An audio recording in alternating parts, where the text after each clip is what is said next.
America. So, except I know that Sanjeev Sanyal will be successful. I'm not so sure about Elon Musk. As I had said, we will. Okay. Yes, I'm good. All right. Thank you. So as I had promised, we will have a Q&A session, and there are volunteers in the room. So please write your question. Please write your name. I have a few cards, but I don't have the names on them, so I will try to see if we can correlate the names. But the volunteers are going around. Write your question, your name, and give it to the volunteers, and they will give it to me at some point. And then we'll continue with the thing. So if you can collect them all at one place and give them to me together, that would be nice. That way we're not disrupting. And so we are. It's pretty hazardous to be an economist in this time and age. To be for economists to venture outside, because everyone wants to know about tariffs, China, India, USA, everything. So we're going to talk all about that a little bit.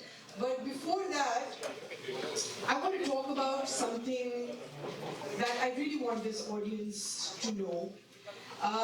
You were born and raised in Kolkata, but your family has a very interesting history.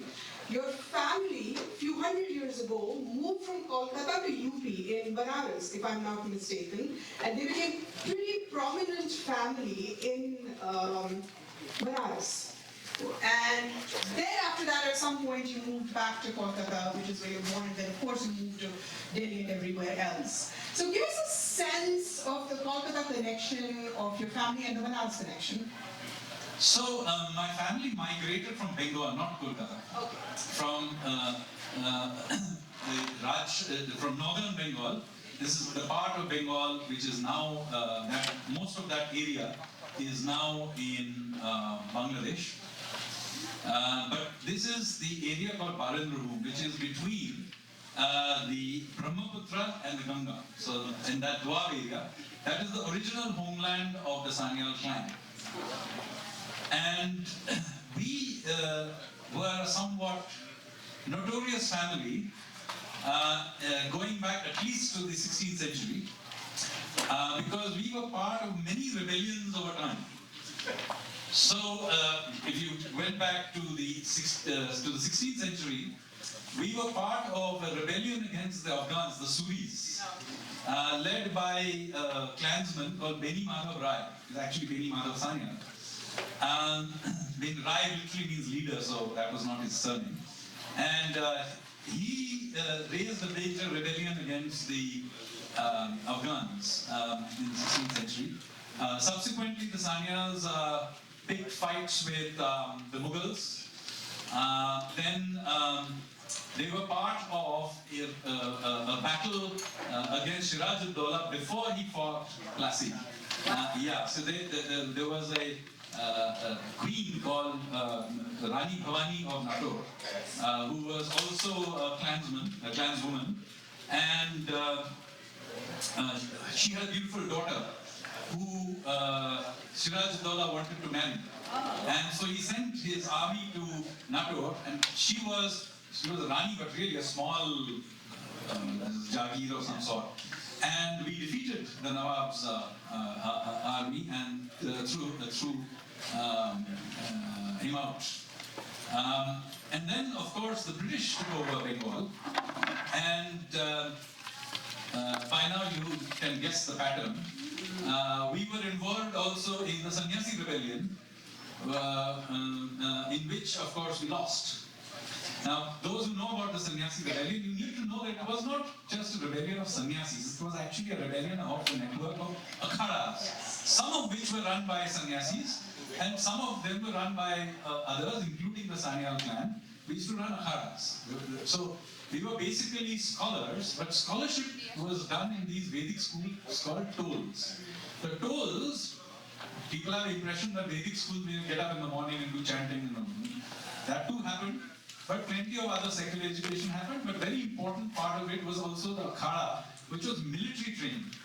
wrestling, but also use some weaponry. So, as you can imagine, in the 1770s when this Sannyasi rebellion happened, by the way, Anandamath is written based on this rebellion. Yes. We were on the losing side. So, having lost, we then moved to Varanasi to be under, that was then under Raja Chet Singh. So in circa 1780, we moved to Varanasi. And we settled in an area called Bengali Tola. Which still exists. Which still exists. It's named after my family because we set up a toll there. It's a Vedic school. And we also set up a bunch of akhadas. Yes. And so that area is still called Bengali Tola. Yes, I just visited Kashi. Yeah, so there are many famous members of my family from that time. You may have heard of Lahiri Mahasaya. Yes, Lahiri. So it's also from my family. He's in the autobiography of a yogi. If anyone of you read Lahiri Mahasaya. So he is my great granduncle. Yeah. So they are all from the same family, from that same area. Okay. Then what happened is, in my great-grandfather and grandfather's generation, they decided that they had been peaceful for way too long. And they also, they again took up rebellion, and this time under this thing of something called the Anishalan Samiti. Yes. So my granduncles were very involved in fighting the British. They set up, you may have heard of Sachindranath Sanyal, Yes. Upendranath Sanyal, Jatindranath Sanyal. They're all my granduncles, and they were involved in trying to create a rebellion in the First World War called the Gadar, Yes. which failed. Then in the interwar period, they set up something called the Hindustan Republican Army. HRA. Yeah, and as a part of trying to pay for guns, they robbed a train near Lucknow, in a place called Kakori. Kakori. Very famous Kakori. Yeah. The Kakori. Yeah, Kakori place. So my family has a history of robbing trains as well. And then by this point, the British had kind of got sick of us. So they took away all our family properties and threw us out. And my branch of the family ended up in what was then called Allahabad, now called Prayag. And that is the reason that many revolutionaries began to use Allahabad as a base. And you may know Chandrasekhar Azad got killed in Alfred Park. He was actually trapped there while coming to our house. And so he was trapped and killed there. But anyway, all these events happened, and so my father was born in Allahabad. And then he joined the civil service and he was posted to Kolkata, where I was born. So I was the first member of my family born back in Bengal after 200 years. Okay, the reason I had a question was asking you that question. So all that you saw him doing as a Doge member, you know where it comes from. You know, this family, they just have big fights. Okay. Another question I wanted to ask you is, as global strategist of Deutsche Bank, this is when you went to from SRCC and Oxford and all that, and you ended up as one of the most sought after bankers and most prominent economist of the time. Why would that? I remember last time I asked you that question, you said, why would you join the government? And you said, when the Prime Minister of the country beckons you, you don't say no. It's been 8 years since. Do you regret the decision? No, I'm having a great time. You could tell from what I was talking about that I thoroughly enjoy annoying other people. And this allows me to do it. And you managed to stay for 8 years now. So the sarkari thing of that doesn't get to you, since you worked all your life in corporate and private sector. Yeah, so I spent 22 years in financial markets, basically betting against bonds and currencies and stuff like that. I used to be Deutsche Bank's global strategist for many years. So I spent a very large part of my adult life living first outside India and on trading and financial trading flows. So yes, I mean, obviously a government system is quite different. Initially, particularly, I used to find the hierarchy thing a little awkward. even though I didn't have to go through it, I was bounced to the top of the system, but still, I still found it awkward going through government meetings, for example. I don't know if any of you have attended government meetings, but basically they look like the following. You have a long table, and Secretary Sahab, these days unfortunately very often me or somebody like that, has to sit at the top. And then you have all the additional secretaries in order of their batch.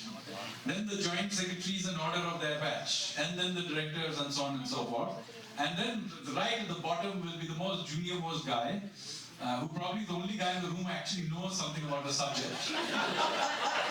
But he never gets a chance to say anything. Because the first half of every meeting is the Secretary Saab reminiscing about his time when he was in some district as district magistrate in the year 2042, or sorry, 1942. And nobody really cares, but everybody nods and they all look, because they all know they will have their turn. So there are many, So there are many things that need to be done clearly, that need to change this order. It needs to accommodate the fact that China is now a major player. But let me also say, I would also have been surprised if the key players of the old order, particularly the US, would not push back in some way.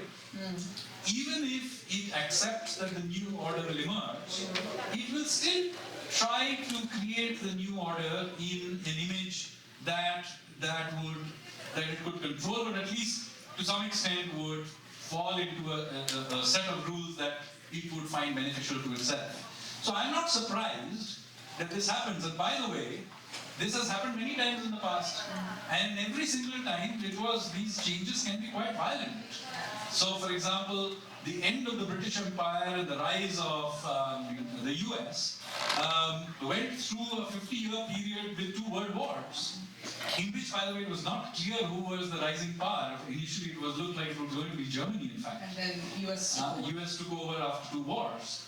And before that, when the British Empire rose, it was actually France that it was replacing, and you had the Napoleonic Wars. So these things can be quite violent, and yet maybe.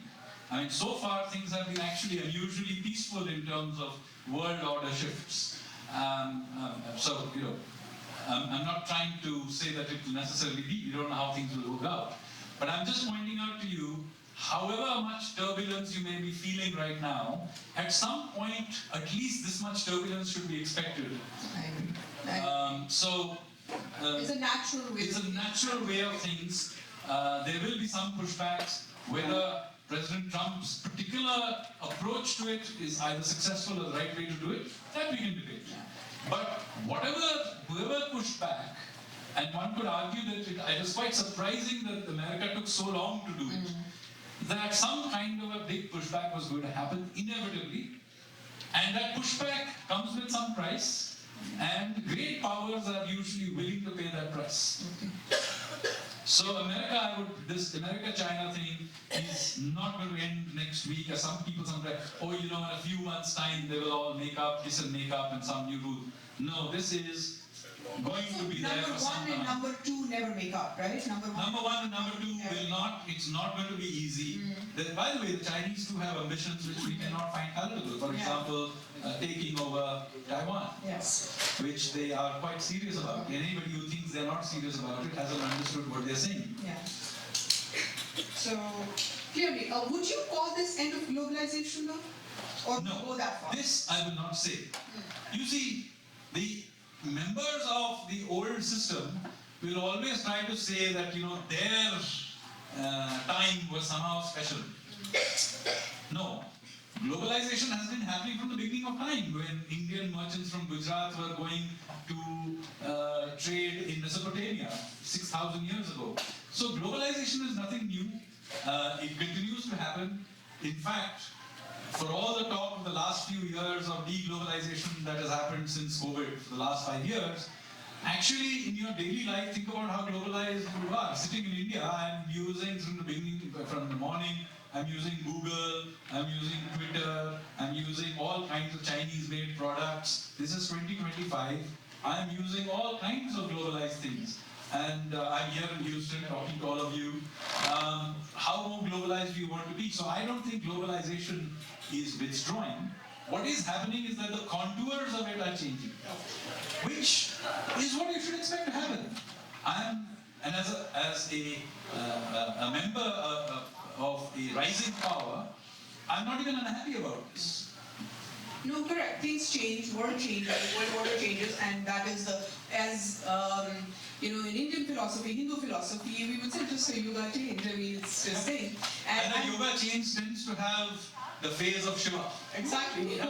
So there is that kind of bit of creative disruption, as you like. There will be some creative disruption. There will be discomfort. And out of that, a new setting will happen. Yeah. And as I said, as a member of a rising power, I am not too unhappy about it because the old rules did not favor us. And the old powers will try to box us in various ways, by trying to create, global indices of various kinds, where India is not a democracy, everything is wrong in India, India is an unhappy country, everything they were going to do. True, yeah. There's a part of the game. Yeah. So I am going to ask you a few questions about this India being an unhappy country, all about the way they project us. But I'm going to stop and ask a few questions, and then we'll go back to shipbuilding, and we will go back to international ratings, because those two things I would really like this audience to hear.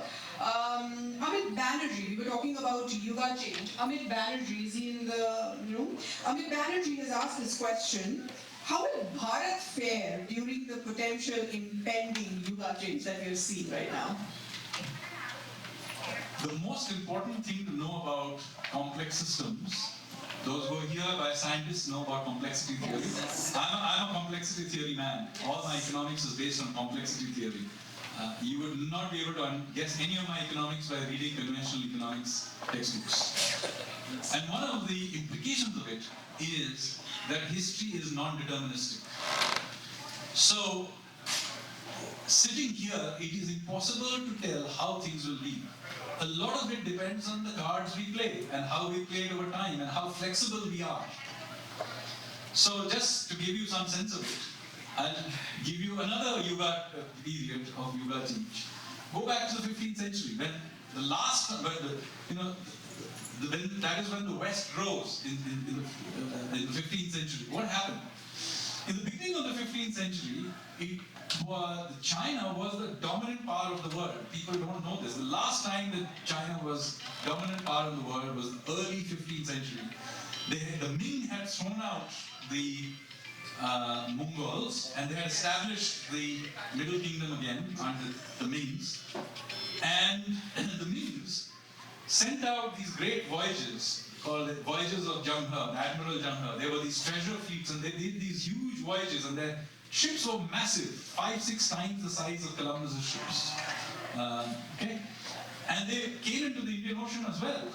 So some people think they even came to the Americas. I don't quite believe that, but they certainly came to the Indian Ocean. And what were they doing?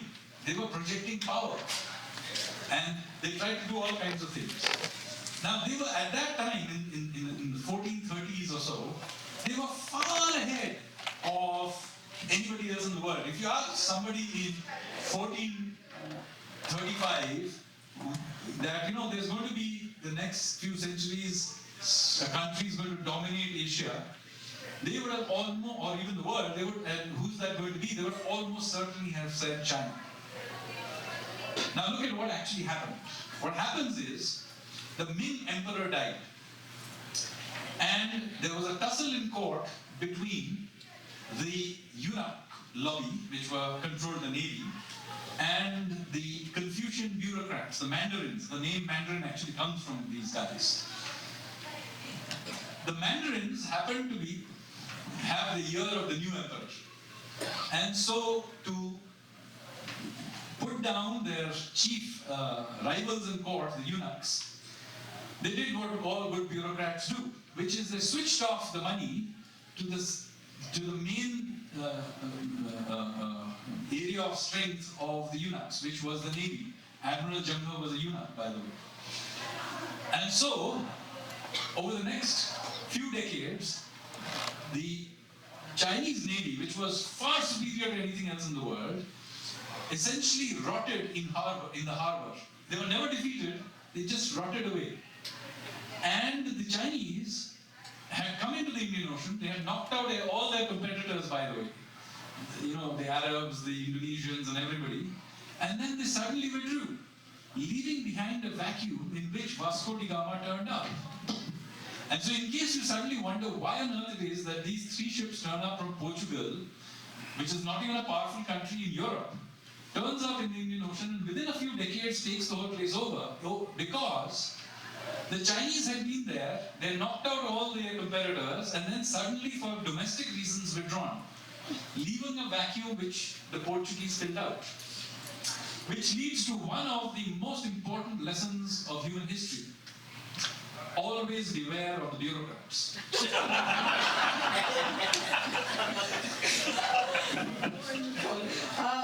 Sanjeev, we talked about you are interested, now you'll be talking about India's rise as a maritime power and how India should not ignore the fact that we are surrounded by oceans and we cannot let it go. So I have a question. So what I want to do is I want you to quickly talk about this ship that you're building. It's a Gupta era ship, and it's being built without nails because you're trying to say that India was a maritime power and they could sail in ships that were made at that time. So I quickly want you to give that, tell us what is that project, and then there's a question by Shankar who wants to ask, is there any prohibition on private entities venturing into shipbuilding? Why is this not happening? So you can combine both questions. Okay. So let me say that India has one of the most amazing maritime histories of any country in the world. We were crossing the oceans long before the Phoenicians were doing it. We have more than adequate evidence, for example, that 5,000 years ago, the Harappans were trading with Oman, with Mesopotamia, and so on. And so it is extraordinary. And of course, right through the classical period, through the medieval period, Indians were crossing the oceans, which is why the largest Hindu temple in the world is not in India, but in Cambodia, the Angkor Wat. The largest Buddhist structure in the world is in Indonesia. The history of Korea, literally in their textbooks, begins with the marriage of a local prince to a princess from, guess where? Ayodhya. So it's quite obvious that the Indians were sailing all over the Indian Ocean and beyond, trading with the Greeks, with the Chinese, with various other people. So I wrote about this, by the way, in a book of mine called, which Sunanda earlier mentioned, called Ocean of Churn. And as a part of that research, I discovered that the Indians were doing all these voyages in ships built with a very peculiar technology, which is that they did not use nails for the most part. They did occasionally, but for the most part, did not use nails to build these ships. Now, despite the fact that they were among the only country to actually in ancient times have rust-free nails. So you would think that we had the technology for rust-free nails, why wouldn't you build your ships with it? But for some reason they used to stitch their ships together with rope. So I read about this and many people comment on this. So this is mentioned in our own texts, it's visible in sculpture and so on. And it is mentioned by foreigners who are visiting the Indian Ocean region. They mention about this really interesting technology that Indians use for building their ships, which is to stitch them together. So the question was, can one build one of these ancient ships? So after this book succeeded and all that, I continued to think about this. So I moved on to other books, but this thing continued to nag me. So I began to collect information, and then I discovered some interesting information. For example, there is a painting of a Gupta period ship in a painting in Ajanta. There is a 8th or 9th century book called the Yukti Kalpataru, which describes these ships and how they were built, and so on and so forth. Then I found that there are still a few, very small number of artisans in places like Kerala who remember this stitching technique. The problem is it was rapidly dying out because it's, these are the last guys who remember it, and they also don't build large ships. They haven't built it for generations. They build ships the size of this platform for local fishing, not very, very small boats. So I said, look, before this memory of this technology completely disappears, can we build one of these ships and see? So I began to, I have no training in naval architecture, so I taught myself a little bit and then began to design this. And I managed to create some sort of a image and some sort of thing. I managed to find somebody who was the husband of one of my subordinates who was a naval architect, so he also helped me and so on. And then I had some sort of a project going by about 2019 or thereabouts. And so then I began asking people who might fund me to build one of these things.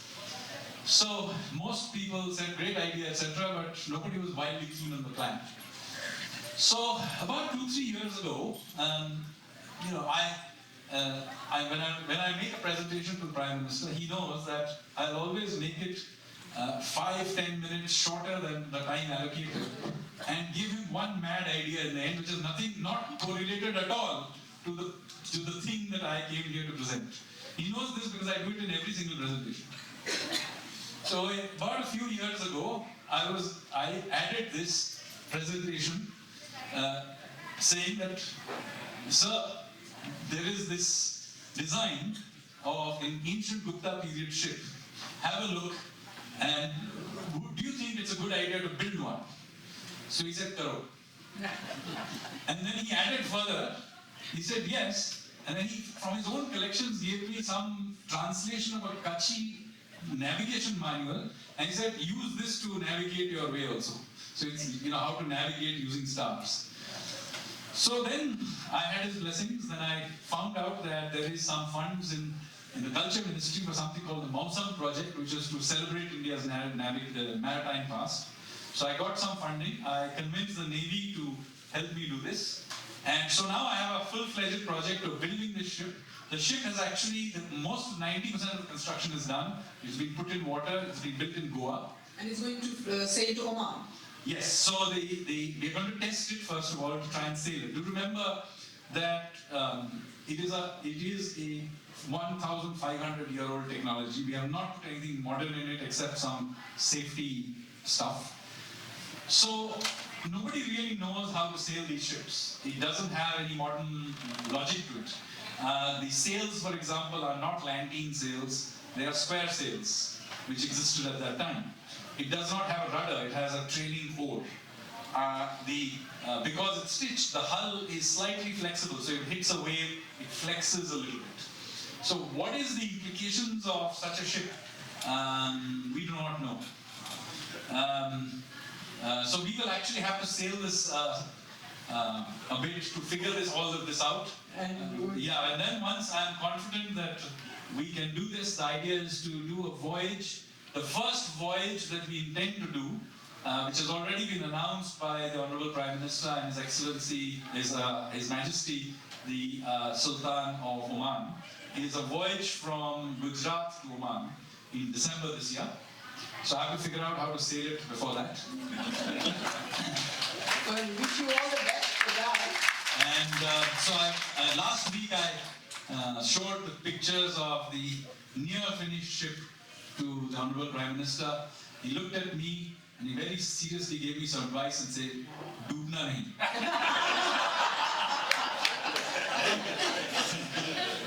So, just quickly, if you could answer this question, Sanjeev, is there any prohibition of private entities venturing into shipbuilding in India? Not at all. In fact, this is something we really want to encourage, by the way. Okay. This is something I'm personally heavily involved in. So I'm not just involved in building ancient ships. I'm very much in the last couple of years been involved in a major effort to change our laws. So there are actually 4 new laws replacing 19th century acts in Parliament so that many of these things are changed. We are doing a big push. We have created a National Maritime Fund to push shipbuilding. A lot of things are happening in this field. Just last month, the Pipavav shipyard was opened after a decade being shut. Yes, It's the dry shipyard. it's the world's second largest dry dock, and we are suddenly seeing our shipbuilders getting a flood of orders. So our idea here is to really push this shipbuilding, and yes, we want private sector to So Shankar, wherever you are, you got your answer. If you wrote 2 questions on a paper, I will have to ask only 1 because look at the number of questions I have and I have to quickly go through. I'm trying not to look at the organizers on the other side.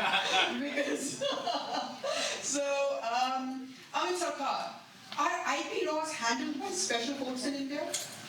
No, so right now they are handled by the usual courts, but there are certain special, there is a ecosystem of precedents. So, so far this was not the blockage. Okay. But now as the number of cases suddenly go up, some new issues will arise. But so far this is not the case. And they were not the main blockage in the system. But now, as I said, we've suddenly gone in the last decade from 6,000 cases, 6,000 grants to 1 lakh grants. Obviously, the game has changed. Okay. So, Abhishek wants to ask, why is there no major privatization of loss-making government companies or outfits after Air India? We haven't heard of any big So first of all, there are actually relatively few loss-making enterprises left in the central government. In the central government, there are lots in state government. In central government, there are of course companies that are completely defunct. Those are can't be sold. They basically have land, and we can sell the land. The companies can't, HMT or something like that. They have land which will monetize the land. But companies, there are relatively few. In fact, for example, the banks, we have consolidated them, and the consolidated banks are actually very profitable. We will still intend that some of them will be, at least the government holding will fall, some cases privatized as well. We've not given up on privatization, we continue to intend to privatize, but many of the very big enterprises that are there are getting listed. Okay. Like for example, LIC. LIC, I was going to ask. Yeah, so we have listed LIC, we have sold a particular part. We will over time reduce but we have to also allow some time for those companies to learn to live in markets. Yes. So, that also, but no, we are not given up on privatization. We intend to privatize, And continue to also, privatize. as long as government doesn't get into making of watches, does anyone know why GP existed? Why was government making watches? They were actually a tractor company, interestingly. Okay, Chetan Dave wants to ask, to build anything in India requires state and local government permissions, which are the primary rent seekers. So what you talked was at the federal level. He wants to know how much reform is happening at the state and municipal level. So this is a major issue, of course. You are absolutely right. The real pain points are now state government, local issues. Obviously here there is a big variation in terms of the quality that you get. There are states in India that are better than others. Gujarat is the obvious one everybody talks about, but there are places like Telangana which are also very friendly. Interestingly, in recent times, I am getting good reports from Uttar Pradesh, not normally considered a business-friendly state, but doing quite well, it's getting a lot of investment. Yes. And one day my home state will also get there. We hope. We hope. India rises when Bengal rises, so we are hoping. Krishna Vavilala is asking, and this question you can, everybody has this question on the mind. What is the criteria to set up tariffs with America now going to be? I know there is but there is an NPT being signed. So if you have noticed, we have not responded in any negative way to the announcements. Partly because it doesn't affect us too much. Remember, 2/3 of our exports to the US are services which have not been impacted at all. Of the 1/3 that is not services but goods, a lot of them are left out. Like pharmaceuticals have still not attracted these. There have been some talk about it, but they have not been affected so far. Electronics have been left out. And services anyway, 2/3 is out. But even of the 1/3, most of them are not affected. Now there are certain small categories like auto parts, etc., where tariffs will apply. But even then, the tariffs on our competitors are higher. And of course, as a patriotic Indian, I always think that there should be higher tariffs on Canada. I agree completely. Till they get rid of whatever. Meanwhile, jokes apart, the FTA with the US is progressing fast. Okay. Some serious discussions are happening on that. I think we should, by the end of the year, see something. I think by the end of this year we should see an FTA with EU, with UK. No, with UK and UK and US by end of year. European Union, maybe. We'll see when they get time off from lunch. We'll figure it out. Mala, the reason I want to ask this question is because he has done really a good job. Is Mala in the house? Yes. I am so proud of your question. He has written all 5 major shipyards that are PSUs and 2 shipyards that are private. And he's given the names. Mazgaon Docks, Goa Shipyard, Cochin Shipyard, Hindustan Shipyard, Garden Reach Shipyard, and private, it says are minor, Larsen & Toubro and Pipavav Shipyard that we just talked about. He says, don't you think Government of India should divest completely from these 2 PSUs? So ironically, it is the government shipyards that have so far been profitable, Okay. and it's the private ones that have shut down. Because orders were not good enough. The government ones, of course, have the benefit of naval orders, which will always largely be built in government shipyards. But by the way, Cochin Shipyard is listed. It is government owned but listed. And those of you who have been fortunate to buy its shares on time have made a fortune out of it. I can't because I have it will be considered a conflict of interest. But yeah. Okay, good, excellent. But yeah, and I have no problem with the theory of selling them off. But let me say, many of them just happen to exist and have survived because the drought period, so to speak, because of a government supported. Okay, But now Pipavav hopefully will do well. hopefully. Devalina Sengupta wants to ask, has the process reform changed, positively or negatively, the potential for structural inequalities, for example, bribes? Potential for bribes. Have the process reforms? Yes, I mean, there's no question that a lot of the big, you will not have seen in the last decade, big scams of the kind you used to routinely see before, going back all the way to the 50s. Yeah. India was known from, going back to the 1955 LIC-related scandal till the ones that were happening just 10, 15 years ago. You have not seen. So the big kind of things have stopped. Okay. What is now the real problem is retail level small bribery, which, by the way, is no less harmful because the friction value of those can be quite high, cumulatively, even if individual pieces are not big. And that really needs to be fixed. And a lot of it, again, has to be done at the state level. But at the central level, too, we do need to clean up. There continues to be errors in some of the stuff I was talking about. I have to ask this question. Gautam Sinha once, and Sir, Mr. CG is here, with due apologies to Honorable Counsel General, he wants to ask, how much of a help or hindrance is the civil service to streamlining the government? Well, okay. For all the mocking I subject them to, let me say that many of these reforms that I talked about were their suggestions. There are extremely fine officers in the bureaucracy. Any country will need a bureaucracy, whether you like this one or another one, you can debate. But all large systems end up with a bureaucracy for a good reason. Ultimately, you've got to get that bureaucracy to work, and that requires political leadership.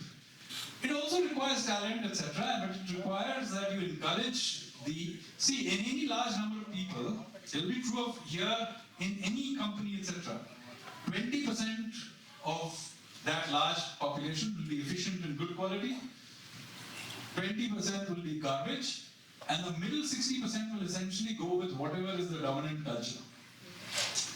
So this is also true of the Indian bureaucracy. So there are genuinely 20% who are really good, and there is 20% that is completely useless. But the game is really to change the dominant culture of that 60% to think about these kinds of things like doing reforms and so on, and make them part of the routine culture. And that requires the incentive structures of the bureaucracy. Because after all, doing these reforms is a form of risk-taking. Yes. And it requires people to stick their necks out, Yes. very often against their personal interests, very often. That requires them to do this. And I will say that I have had a lot of support. Many of these reforms would not have been possible without support. In fact, many of them were in fact discovered by some young civil servant who came to me and said, "Sir, this needs to be changed." Or by just young, I mean senior civil servants. I mean the patents thing that I talked about, I discovered by chance because the person who was heading it about 4 years ago, and I were playing Holi in the year 2022, Holi. I happened to be discussing this, and he said, "Sir, why don't you come and see this patent office in Delhi, and we have this problem. Why don't you have a look at it?" So I visited it the following week, and that triggered a sequence of events that led to all the reforms, the hiring, and all of those things I'm talking about. So, yes, I do face a lot of pushback, but at the same time, they are also my best allies. Okay, I understood. And we say a lot of things about bureaucrats but Sanjeev, I have to tell you this. Compared to China or compared to United States, I deal a lot with diplomats. Our diplomatic staff is very small compared to China's diplomatic corps. But what our diplomats manage and what they do is remarkable. I have seen them work with such little resources, and I say this often, that I have seen them move mountains, literally. And I'm not saying that the Council General is here, but other than that, I have seen them No, move I am mountains. aware of this. In fact, Yes, for a country our size, Yes. we have a ridiculously small diplomatic service. Yes. In fact, a ridiculously small government. Yes. People don't realize this. Oh, The we Indian don't. is a very small entity. The central government alone is just 3 million people. Yeah. If you leave the army out, which is a different thing, the bureaucracy is only 3 million. For a country with, 3 million. Yeah. 1.45 billion people are ruled over by a central government of 3 million. Yeah. And the problem largely is, in my view, that much of it is in the wrong place. So we have large numbers of people in things like the tariff commission, but we don't have enough people in cybersecurity. Yeah. So there has to be, and you will be pleased to know I am now doing something about this. My current biggest project that my team is working on hard, I hope, back in India, while I sit here, is to map the government. Yeah. Doing a major project to map the government. Literally, most governments, you'll be surprised to know, most large country governments have no idea how big they are. Yeah. I think even the US government has I think Elon Musk has mapped out. Yes. For the first time, the US government knows how big it is. Yeah. So we are doing a similar project in India, and I'm literally mapping it out. It's quite interesting. Nobody in the government knows how big it is. Yeah. And then, of course, everybody knows about the UPSC services. It's just 1% of the government. Yeah. Most of the government are subordinate services, consultants of all kinds, State services. all kinds of stuff. State services are not included here. Yeah, oh. I'm talking about central government. Services. So there are all kinds of subordinate services of all kinds, which is the bulk of in fact, even the diplomatic service, the bulk of it is actually the subordinate services. Right. So nobody knows what happened. There are obscure services in government which you will not even know about. Yeah. Like, for example, there is still an Indian salt service. Okay, what does it do? But on the other hand, you don't have enough diplomats. So this is the kind of conundrum. No, so once you have mapped it out, you can change this rebalance it. There are many parts of government, like the patent office, that desperately needs people. So are we out of time completely? Maybe one question. One Is question. everybody having a good time? Is everybody having a good time? Nobody's there. Nobody's there. So, I mean, maybe two more questions. Okay, blame the organizers if they end us, Yeah, one question and then your last question, whatever it Yes, was. yeah, my last one question and okay, this might need another Tagore talk, but as briefly as you can answer this, because I know a lot of people want to know. Why has West Bengal lagged? Well, I have said this before. Yeah. I'm, wider West Bengal I can't say, but I can talk about Kolkata, which is my city of birth and my hometown. Kolkata did not die, it was murdered. And I'm a witness to that murder. The communists basically killed the city through the 70s and 80s. I grew up in that city at that time. Many of you may have witnessed it as well. They systematically destroyed its economic backbone, the industrial backbone, but they also systematically destroyed its cultural and intellectual spine as well. Yeah. And the result of which is that it has basically declustered. What has happened to it is roughly what happened to Detroit. Yeah. Right? The young people have left. I'm a part of that exodus. My classmates have mostly left. My cousins have all left. And I'm not even talking about the next younger generation. I'm talking about my generation, which are now in their 40s and 50s. And so, like with any such place, it declustered. Yeah. And once you go into this downward spiral, you can't get out of it very quickly. And then this downward spiral has been fed by its own political logic of stagnation. Yeah. So places that are stagnating usually go into a social, cultural, political and economic spiral downwards that feeds itself. Yeah. Which is what has happened to Bengal. Now, how does it snap out of this? I don't know. But let me say that many of these views I'm expressing now are not new views. I used to express them even as a teenager, and I used to be thought of being utterly mad. Right? Today, when I express these views, they're exactly the same views.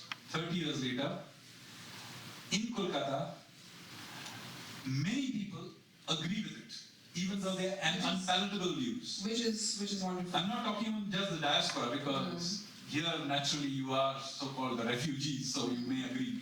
But even in Kolkata, people agree with me. Yeah.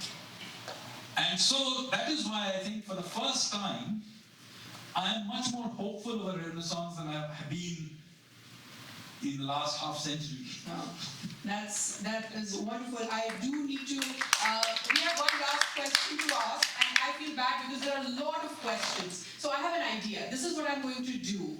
I will go through all these questions, and Sanjeev, the ones that I really find thoughtful and think I will email them to you. Maybe you can address them. You have a column every week or something. If you feel there's a question or if there is any plan that you think Sanjeev will address them through his columns or through social media or something. So I will compile these questions and then send them to you because a lot of people are coming in. Link them at our website. And link them at the website because I think that is the best, in constraints of time, that is the best we can do. I will compile all of them and I will send them to you, and I'm sure you'll be kind enough to answer. I just want to answer, because I do know that this, just give me 2 minutes, Marina. This audience is going to be interested in. Do you know that India's press freedom suddenly was declared to be lower than Afghanistan and Pakistan for some reason? Here I am talking in front of Council General, and I've spoken all the things that I speak in front of you, sir. You've always given me the platform to speak. And I'm always thankful to you. And even in India and everything, but that is the thing. In some strange, it was some Reporters Without Borders or something. Then there was some strange agency that said, we are unhappier than Gaza. We are unhappier than people in Palestine and Syria. So I have no idea where these ratings came up, but I'm thankful that Sanjeev saw this, and true to himself, he declared a war on international ratings agencies as well. Sanjeev, quickly tell us, what was this rating? Who are these people, and why are they judging us? So this whole ratings business, so there's democracy index, there is happiness index, there is press freedom index, some other kind of something index. There's been a proliferation of these kinds of indices in recent years. Now, for a long time, Indians either believed them because Goras have said so, or they said, oh, who cares, just go on. Now, my view on this is that you can't, because you see what is happening, that these indices and their accumulation have real world impact. Because this is what ends up indirectly into things like sovereign ratings, which have real world impact. Even more dangerously, what is happening is that these indices are getting picked up and being used to train artificial intelligence. So as a result of which, they become part of the default narratives of systems. So for example, if you take Freedom House or VDEM and all these kinds of institutions and take India's democracy index, we are usually not in the top 100 countries by democracy. Okay. Now, if that is what is being trained for ChatGPT, etc., and let's say our kids Google up, is India a democracy? After a while, the system will simply say, no, it is not a democracy. It does not matter what reality is. That is what the dominant narrative will be. So I began to look into this whole thing about 5-6 years ago and went deep into it.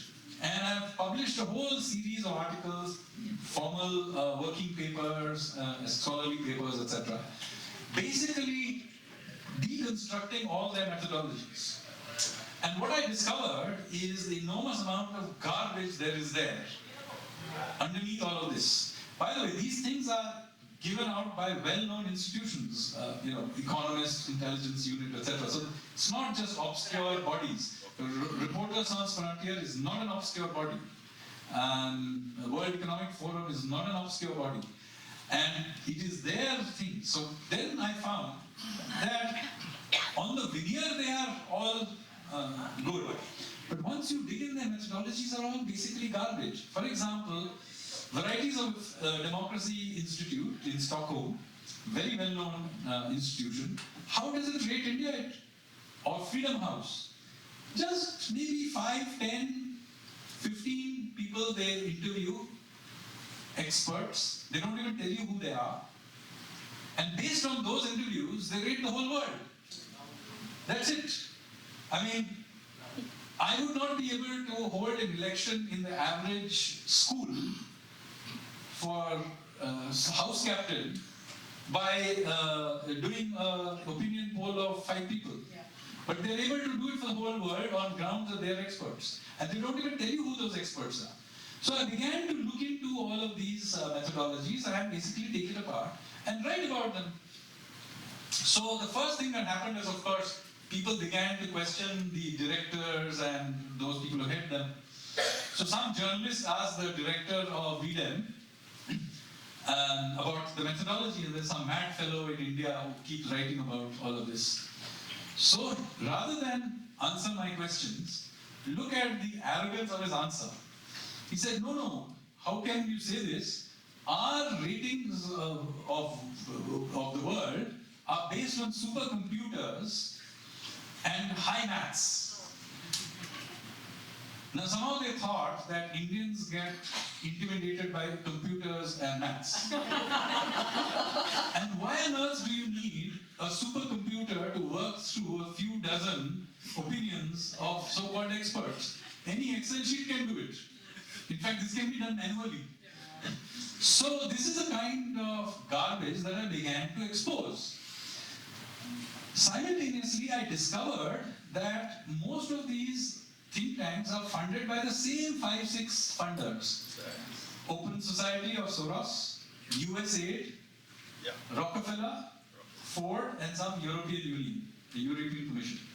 These 5 people fund all, there may be dozens of these yellows, same 5 people. Then, how do you decide which of these institutions should be considered legitimate? I discovered that this is actually done by the World Bank. They have something called the World Governance Indicators, which is on their website.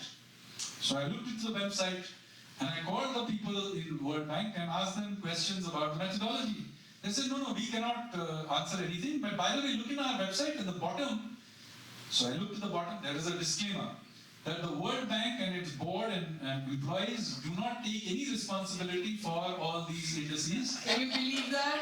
It is responsibility of 2 random external researchers. Then why you put it on Then why is it in your book? So I made a stick about this and wrote about them again. And then I got our representative, Param Iyer, to the World Bank to take this up. So when I had given enough ammunition, I raised this on the board, many other countries also said, yes, this is a problem. And so this became a very big issue in the board meetings of World Bank in 2023. In 2024, the World Bank was forced to institute an internal committee to look into it. In November 24, they came up with a report which largely agreed with what I had said.